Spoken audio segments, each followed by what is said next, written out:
somebody said to me, well, isn't loneliness a choice? I'm pretty sure I stayed calm on the outside, but on the inside, I flipped. I was like, loneliness? A choice? Are you kidding me? I'm working my ass off here. You think this is a choice for me? This is what my inner argument started happening.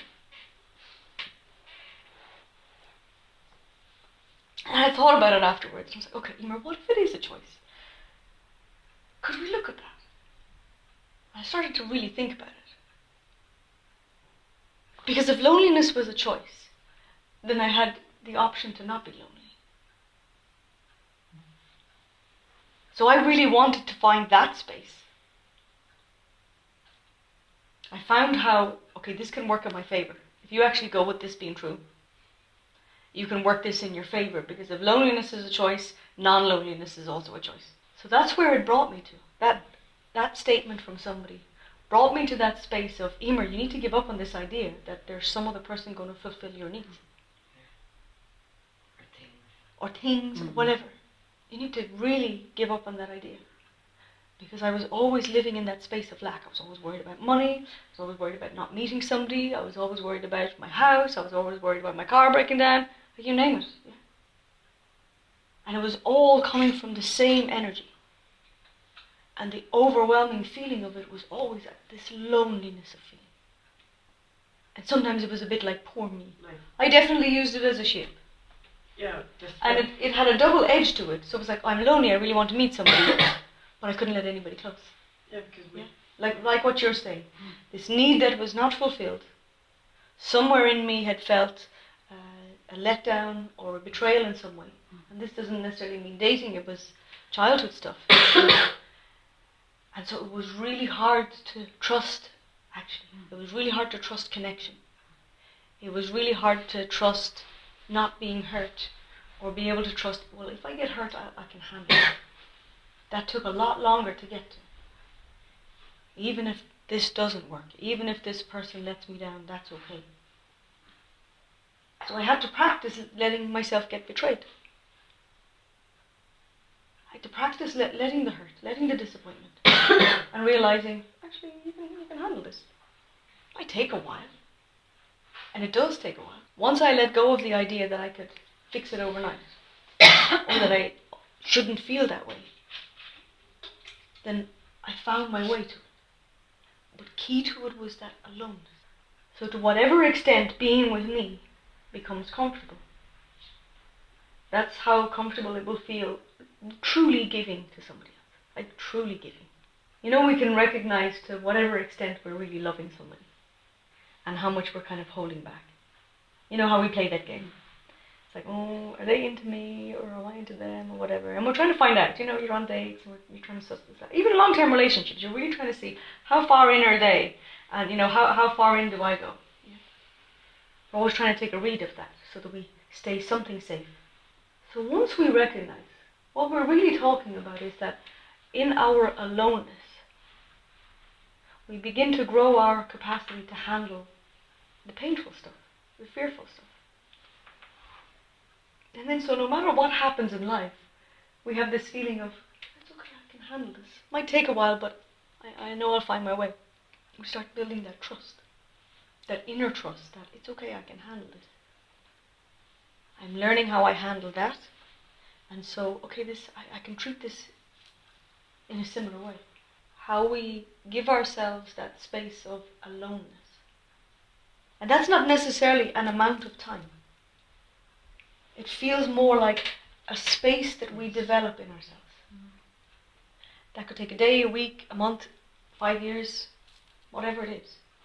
We give ourselves that space of aloneness that we develop. The space that we handle everything. It becomes the space that we experience everything. The space that we address everything. Whether it's great or pleasurable or terrible or fearful or whatever. It's like that aloneness gives us the space of just how we hold our own. Just how we handle things, how we handle life. How we problem solve. How we find out all the different aspects of what am I feeling, what am I thinking, what do I need, what's happening in this situation for me. However we unravel it. So whatever we find out, it requires that space. It requires that time that we give ourselves where we get to find out, okay, did I learn this? Is this a reaction? Is this a new response? Is this my defense? Whatever helps. Whatever we discover that helps us find a new way forward in it. And what we're talking about is creating that space where you either bring that knowledge or you leave it out. And you're going to need to try both to see which is most effective for you. For me, I needed a little bit of both. I needed a little bit of my knowledge that helped me find kind of a next step. And then after that, I was in a zone that I didn't really know what was going to happen. And then my knowledge kind of got in the way. It was better that I didn't know what was going to happen because I just had to go with it. I had to go with finding out what happens when I let myself feel this. What happens when I let myself write this out or do whatever. That initial space when we go into that hollow back way, is not going to be pleasant. It's where we will meet all of our different fears. We will meet every layer and shred of protection that we've put in place for not feeling these feelings. And we have to meet those first so that we can say, okay, I don't need you anymore. You're a little bit overprotective now. You can relax. We start, Indiana Jones. We start making our way through the jungle of it. As we're doing that, we're building this experience of getting to know, what am I feeling, what am I thinking, what do I need, what works. Each stage of that, we're finding that out. Each stage we're taking chances as we just edge a little bit further in, a little bit further in, a little bit further in. Each new layer that we come to in that feels like the same risk. It feels like the same leap of faith at the very beginning.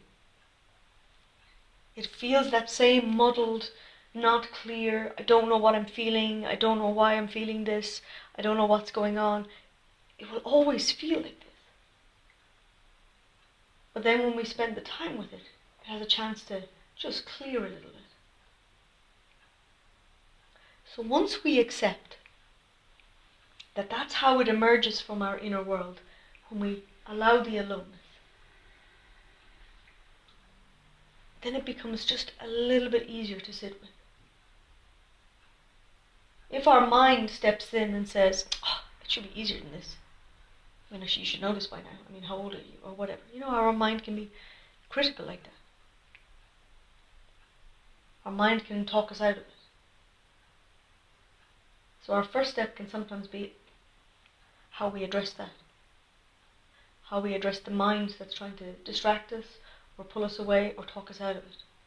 And that takes quite a bit to sort of sit with before we find out, okay, I might be able to handle this. And it's only by taking the chance and finding out, actually it's okay and it doesn't overwhelm me, I can handle it. Or it might be, oh my God, this is horrendous, I can't wait to get to the end of it. And then we get to the end of it and realize, I actually handled that. It was okay, I didn't go off the edge. It's accepting that aloneness within me is how I get to know who I am. It's how I get to know what's going on and what I need in that. And that becomes my whole space and my whole process for how I experience everything, especially love.